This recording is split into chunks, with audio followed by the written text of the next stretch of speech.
Selamat datang di Mata Ojan Channel, jangan lupa like dan subscribe, karena subscribe itu gratis. Tolong wujudkan cita-citaku untuk sampai 200 subscriber. Terima kasih, kita masuk ke ceritanya. Hujan mengguyur deras malam itu, membuat jalanan licin dan udara terasa menusuk tulang. Lampu jalan di jembatan berkelip lemah, cahayanya berbaur dengan kabut tipis yang naik dari sungai hitam di bawah sana. Dina berjalan cepat, menunduk untuk menghindari terpaan hujan, sampai matanya menangkap sosok aneh di tepi jembatan. Seorang pria berdiri memunggungi jalan, tubuhnya setengah menggantung di balik pagar pembatas. Tangannya mencengkeram besi, tapi jemarinya terlihat lemah, seolah sebentar lagi akan melepaskannya. Dina terpaku beberapa detik, jarak mereka hanya sekitar 10 meter, tapi suara derasnya hujan membuatnya harus berteriak, "Hei, kamu mau ngapain?" Pria itu menoleh perlahan, rambutnya basah menempel di wajah pucatnya. Mata mereka bertemu, dan Dina langsung merasa ada yang salah. Tatapan itu kosong, tapi sekaligus penuh sesuatu yang sulit dijelaskan, seperti orang yang sudah memutuskan tak peduli pada apapun, namun sedang menilai siapa yang ada di depannya. "Aku mau selesai," jawabnya lirih. Tanpa sadar, Dina berlari menghampiri. "Jangan bodoh." Ia meraih lengan pria itu dan menariknya dengan sekuat tenaga hingga terjatuh ke trotoar. Dina terengah-engah, hujan membuat pakaiannya berat, tapi ia tetap menatap tajam pria itu. "Kalau jatuh dari sini, kamu gak akan punya kesempatan kedua." Pria itu menunduk, bahunya sedikit bergetar. Dina mengira ia sedang menangis, tapi saat ia mendongak, senyum tipis terbentuk di wajahnya.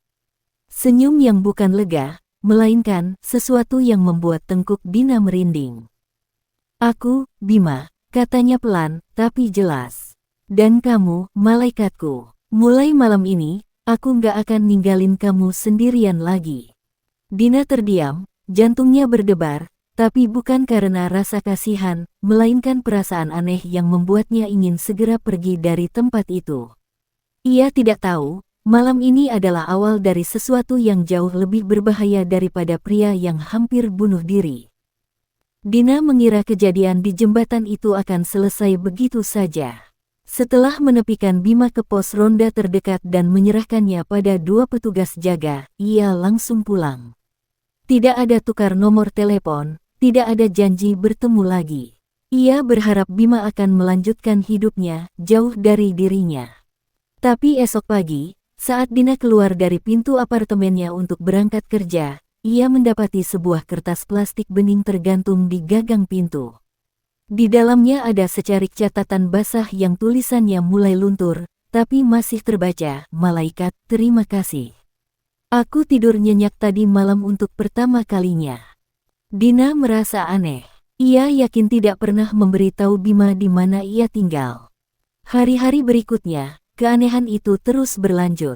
Saat berhenti di lampu merah, ia melihat sosok pria dengan hoodie hitam berdiri di seberang jalan, memperhatikannya. Saat masuk lift di kantor, ia sempat melihat bayangan seseorang yang cepat-cepat berbalik arah begitu pintu terbuka. Namun yang paling membuatnya tidak nyaman adalah satu kejadian di minimarket dekat apartemen. Dina sedang mengambil susu kotak di lemari pendingin ketika merasakan tatapan di punggungnya. Saat menoleh, Bima berdiri di lorong seberang, menatapnya tanpa berkedip. Tidak ada senyum, tidak ada sapaan. Hanya tatapan itu, panjang, dalam, seolah menembus. Dina langsung menutup pintu lemari pendingin dan keluar dari minimarket dengan langkah cepat.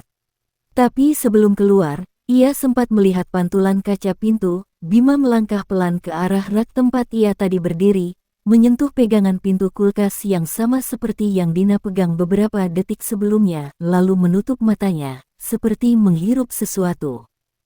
Dina menggigil, tapi meyakinkan dirinya bahwa itu hanya kebetulan. Ia belum tahu, kebetulan ini akan berubah menjadi teror yang jauh lebih dekat, secara harfiah. Malam itu Dina pulang lebih larut dari biasanya.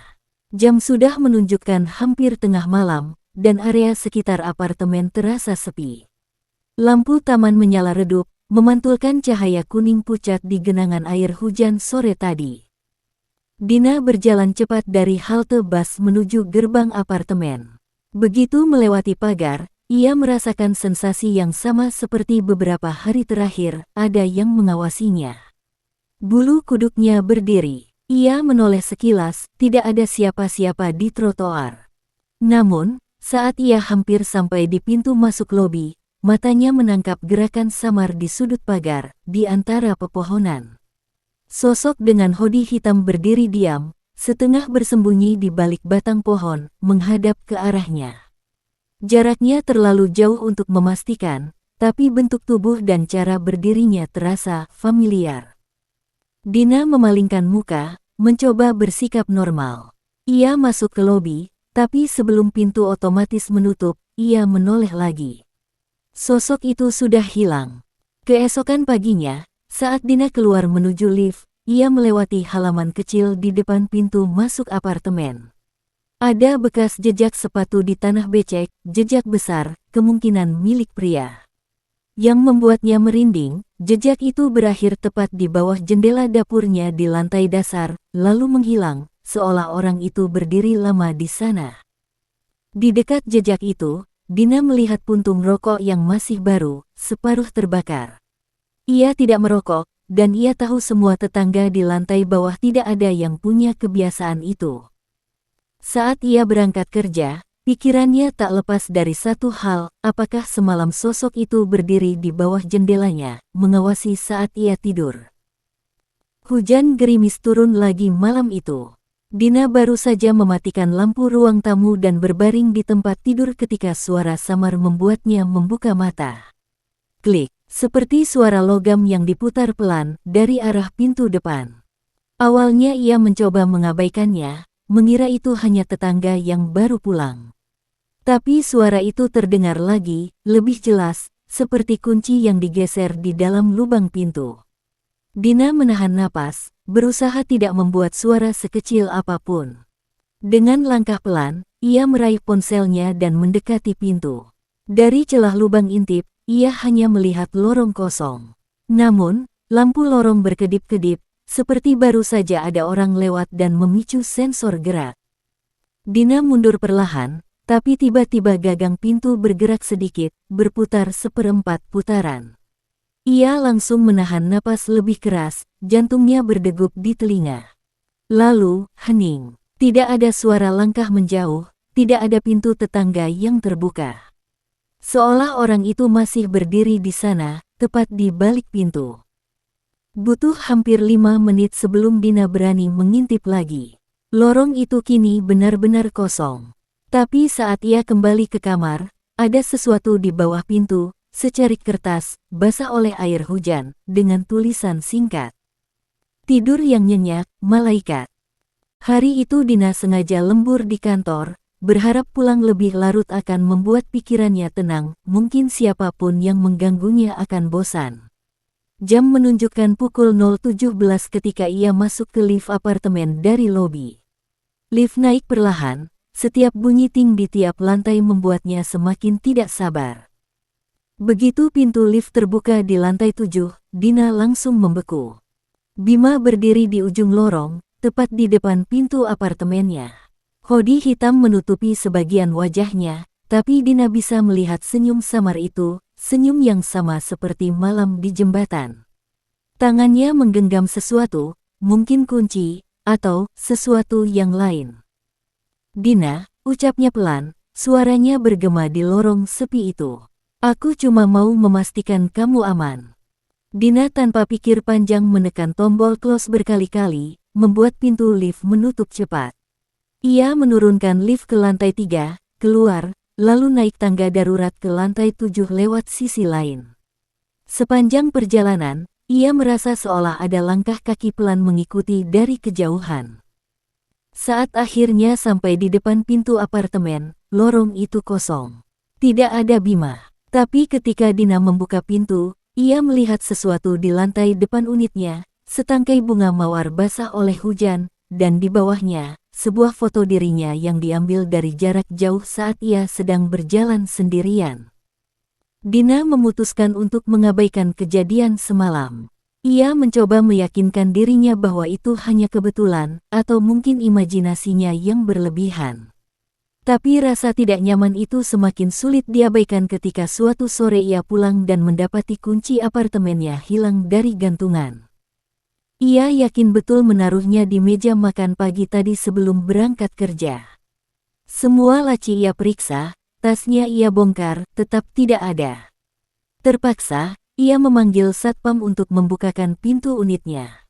Begitu masuk, Dina langsung merasa ada sesuatu yang berbeda. Karpet ruang tamu bergeser sedikit, tirai jendela tidak terikat seperti biasanya, dan gelas yang ia letakkan di rak dapur pagi tadi kini berada di meja dekat jendela. Malamnya, Dina tidur dengan resah. Sekitar pukul 3 dini hari, ia terbangun karena merasa kakinya menyentuh sesuatu di bawah selimut.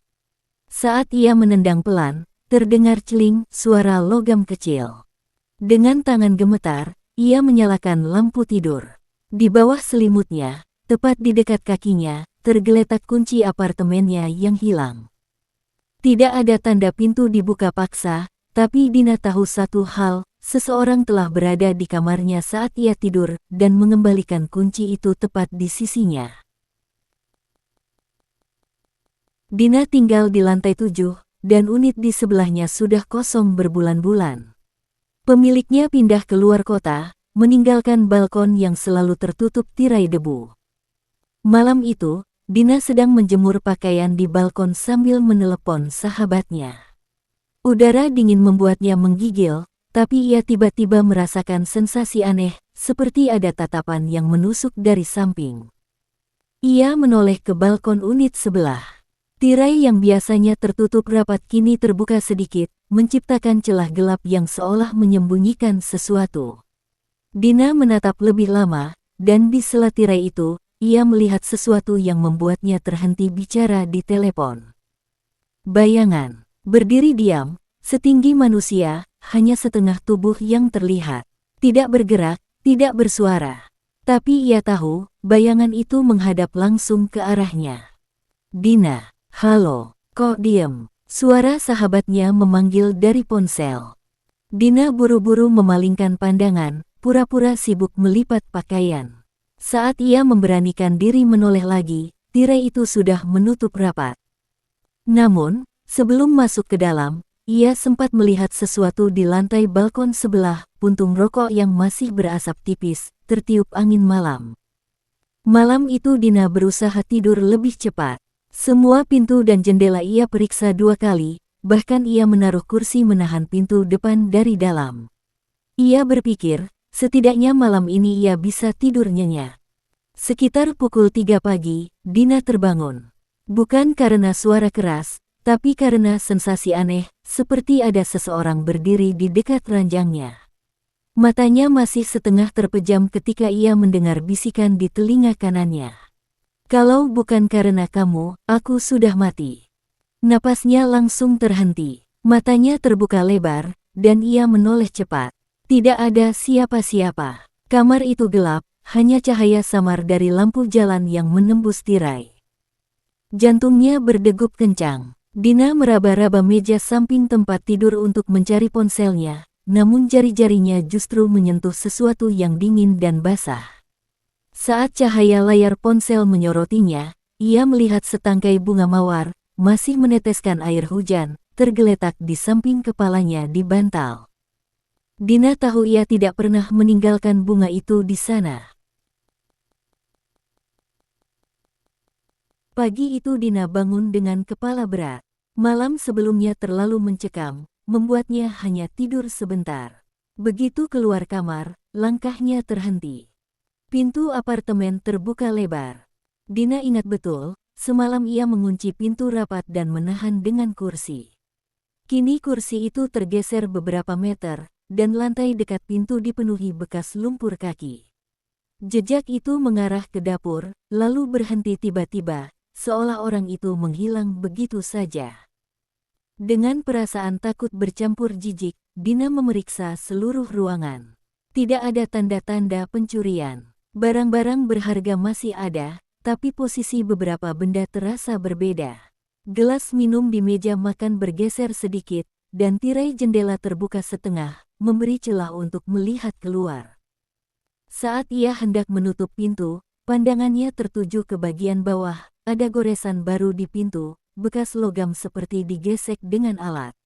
Dan di kusen, ada secarik kertas kecil terselip. "Aku suka lihat kamu tidur." Tulisan itu tebal, menekan kertas sampai hampir robek. Hari itu Dina memutuskan untuk berhenti menebak-nebak. Ia membeli kamera kecil dengan sensor gerak dan meletakkannya di pojok rak buku, menghadap ruang tamu. Kamera itu akan merekam setiap kali ada pergerakan, bahkan di malam hari. Malamnya, ia mengunci pintu rapat, memeriksa semua jendela, lalu mencoba tidur. Meskipun rasa takut masih menggelayuti pikirannya, lelah membuatnya akhirnya terlelap. Keesokan paginya, sebelum berangkat kerja, Dina memeriksa hasil rekaman. Awalnya hanya tampak gambar ruang tamu kosong. Tapi di tengah malam, sensor gerak menyala, dan layar ponselnya menampilkan rekaman itu. Bima.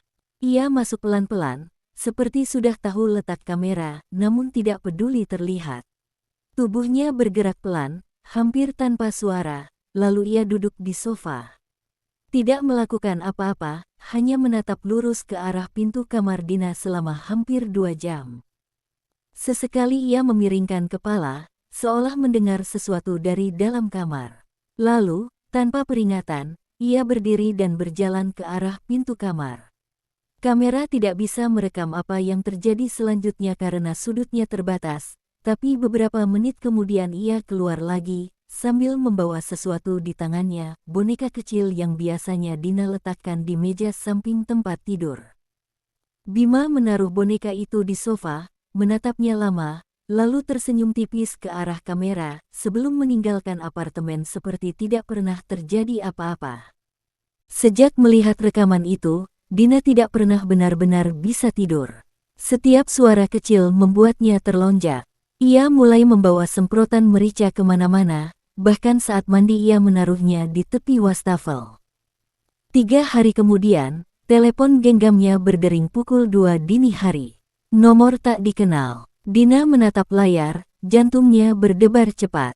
Awalnya ia ragu untuk mengangkat, tapi rasa penasaran mengalahkan rasa takut. "Halo," suaranya lirih. Tak ada jawaban.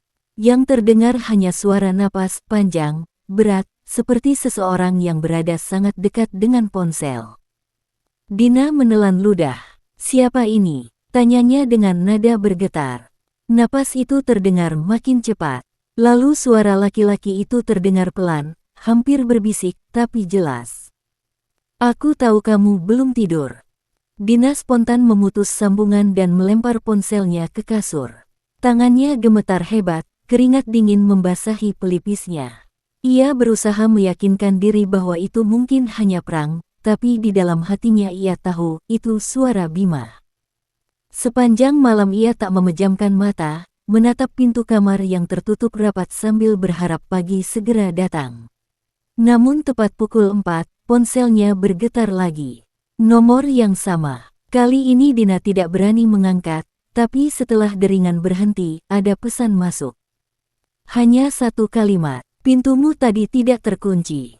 Sejak pesan itu, Dina mulai mengubah rutinitasnya. Ia berangkat kerja lebih awal, pulang lebih malam, dan sengaja mengganti jalur yang biasa ia lalui. Namun, rasa diawasi itu tak pernah hilang. Suatu sore, saat pulang kerja, Dina mampir ke minimarket dekat kos. Ia baru saja mengambil sebotol air mineral ketika matanya menangkap sosok yang berdiri di luar, menghadap pintu kaca. Tubuhnya tinggi, jaket hitam, kepala sedikit menunduk. Meski wajahnya tak terlihat jelas, Dina tahu itu Bima. Napasnya tercekat. Ia berpura-pura menelpon sambil berjalan ke kasir, berharap sosok itu pergi. Tapi saat ia menoleh sekilas, bayangan itu masih di sana, hanya lebih dekat. Setelah membayar, Dina memberanikan diri keluar. Jalanan tampak sepi. Sosok itu menghilang, tapi langkah kakinya terasa di belakangnya, pelan, teratur, mengikuti. Dina mempercepat langkah, lalu berlari kecil. Sampai di kos, ia langsung mengunci pintu dan jendela. Ia mencoba menenangkan diri, tapi ketika ia melihat ke layar ponsel, ada foto baru di galeri. Foto dirinya di minimarket tadi. Bukan dari kamera SISITIVI. Bukan dari jarak jauh. Foto itu diambil tepat di belakangnya. Malam itu Dina tidak bisa tidur. Lampu kamarnya ia biarkan menyala, tirai tertutup rapat. Setiap suara kecil dari luar membuatnya tersentak. Sekitar pukul 2 dini hari, rasa kantuk akhirnya mulai menguasai, sampai ia mendengar suara klik pelan dari arah pintu depan. Awalnya ia pikir itu halusinasi. Tapi suara itu muncul lagi, lebih jelas, diikuti bunyi engsel berderit. Dina langsung duduk di ranjang, jantungnya berdebar kencang. Ia meraih ponsel, tapi sinyal tiba-tiba hilang. Pintu depan kosnya terbuka perlahan. Dari celah itu, siluet seorang pria berdiri diam. Jaket hitam, nafas berat. "Bima," bisik Dina tanpa sadar. Sosok itu melangkah masuk, gerakannya tenang seperti sudah sering melakukannya. Dina mundur ke sudut kamar, meraih benda apapun untuk melindungi diri. Bima berhenti di ambang pintu kamarnya, tersenyum tipis. "Aku cuma mau memastikan kamu baik-baik saja," katanya pelan, seolah ini hal wajar. "Kamu, milik aku, kan?" Dina ingin berteriak, tapi tenggorokannya kaku. Bima melangkah semakin dekat, aroma tubuhnya bercampur bau logam menusuk hidung. Tiba-tiba dari luar terdengar suara langkah cepat dan teriakan penghuni kos lain. Bima menoleh sekilas, lalu mundur dan kabur lewat pintu yang masih terbuka. Dina terduduk, tubuhnya gemetar hebat. Saat ia berusaha menutup pintu, ia melihat sesuatu di lantai, sebuah kunci duplikat kosnya. Bima tidak perlu membobol lagi. Ia sudah punya akses kapan saja. Sejak menemukan kunci duplikat itu, Dina tidak pernah merasa aman. Ia sudah mengganti gembok pintu depan kos, bahkan menambahkan rantai besi dari dalam. Tapi rasa was-was itu tetap menempel seperti bayangan yang tidak mau hilang. Malam berikutnya, Dina memutuskan untuk tidur di ruang tengah bersama dua teman kosnya. Mereka menyalakan TV dengan volume rendah, berharap suara itu bisa menutupi bunyi-bunyi kecil yang mungkin muncul dari luar. Sekitar pukul 2:30 pagi, layar TV tiba-tiba mati. Bukan karena listrik padam, lampu-lampu masih menyala, tapi hanya TV saja yang mati. Suasana jadi hening mencekam. Dari arah pintu depan terdengar suara logam beradu. Klik-klik, seperti seseorang mencoba berbagai kunci. Dina langsung teringat kunci duplikat yang ia temukan. Tiba-tiba pintu bergetar hebat, seperti ada yang memutar knob dengan paksa. Rantai besi dari dalam menahan, tapi engsel pintu berderit panjang. Teman-temannya mulai panik, salah satunya menjerit. Lalu, hening. Tidak ada suara langkah menjauh. Tidak ada bunyi pintu ditutup. Dina memberanikan diri mengintip lewat lubang pintu. Di luar, lorong kosong, kecuali satu hal, sebuah kunci tergantung di tali merah, dipaku tepat di depan pintu mereka, bergoyang pelan seperti dihembus angin. Seketika Dina sadar, itu bukan sekadar ancaman. Itu undangan. Bima sedang menunggu waktu yang tepat untuk masuk. Sejak menemukan kunci tergantung di tali merah itu, Dina mulai merasa setiap sudut kos seperti mengawasinya. Ia tidur dengan lampu menyala, tapi justru bayangan-bayangan di tembok membuatnya lebih gelisah. Hari demi hari, teror Bima semakin halus, tidak lagi sekadar mencoba masuk. Suatu pagi, Dina menemukan sepatunya yang kemarin ia letakkan di rak depan, sekarang sudah berpindah ke dalam kamarnya. Tidak ada yang mengaku memindahkannya. Malamnya, Dina menerima pesan di ponselnya. "Lucu ya, kamu pikir lampu itu bikin kamu aman.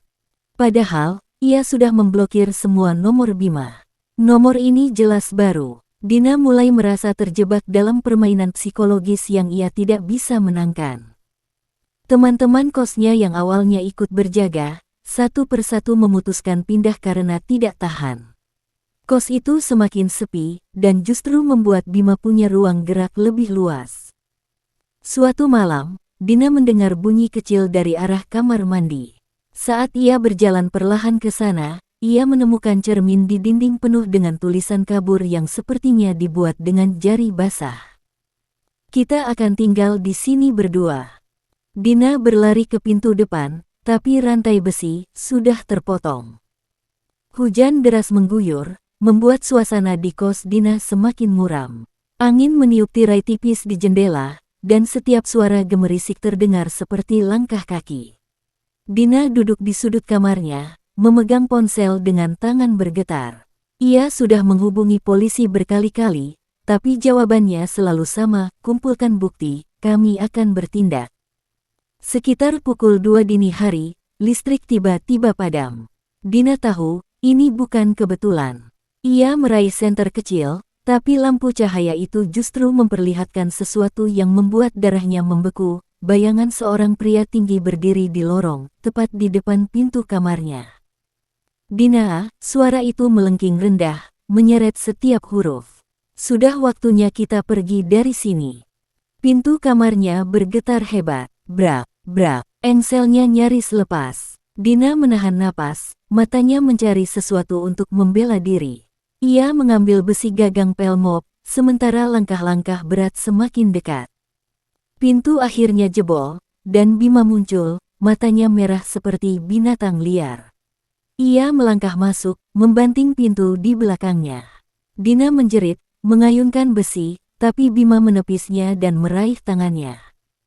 Namun sebelum ia bisa menarik Dina, suara sirene meraung dari luar kos. Lampu senter polisi menembus kegelapan lorong. Beberapa petugas menerobos masuk, menodongkan senjata. "Lepaskan dia!" teriak salah satu polisi. Bima sempat menoleh, wajahnya penuh kebencian, lalu mencoba kabur lewat jendela, tapi dua petugas sudah menunggu di luar. Ia dijatuhkan ke tanah, borgol mengikat kedua tangannya. Dina terduduk di lantai, tubuhnya gemetar, matanya menatap kosong ke arah Bima yang dibawa pergi. Hujan belum reda, tapi malam itu, setidaknya, permainan berakhir. Beberapa minggu setelah malam itu, Dina pindah dari kosannya. Ia memilih tinggal di kota lain, jauh dari tempat yang pernah membuatnya merasa terjebak. Setiap malam, ia masih terbangun karena mimpi buruk, suara ketukan di pintu, langkah kaki di lorong, dan tatapan mata merah yang mengawasinya dari kegelapan. Polisi memberitahu bahwa Bima dijatuhi hukuman penjara 10 tahun atas berbagai kasus penguntitan, pelecehan, dan ancaman pembunuhan terhadap beberapa wanita. Ternyata, Dina bukan korban pertamanya. Fakta itu membuatnya mual, tapi juga lega karena ia tahu Bima tak akan bebas dalam waktu dekat. Dina mulai menjalani terapi, mencoba mengembalikan rasa aman yang dulu hilang. Ia belajar bahwa trauma tidak hilang begitu saja, tapi bisa dijinakkan. Meski luka batinnya mungkin tak pernah benar-benar sembuh, ia bertekad untuk tidak lagi hidup dalam ketakutan. Di balkon apartemennya yang baru, suatu malam, Dina berdiri menatap lampu-lampu kota. Hujan turun ringan. Untuk pertama kalinya sejak kejadian itu, ia membiarkan pintu balkon terbuka. Angin malam masuk, dan ia tersenyum tipis. Bima mungkin masih ada di dunia ini, tapi di balik jeruji besi. Dan Dina tahu, kali ini, ia bebas. Selesai. Terima kasih telah mendengarkan hingga akhir. Sampai jumpa lagi.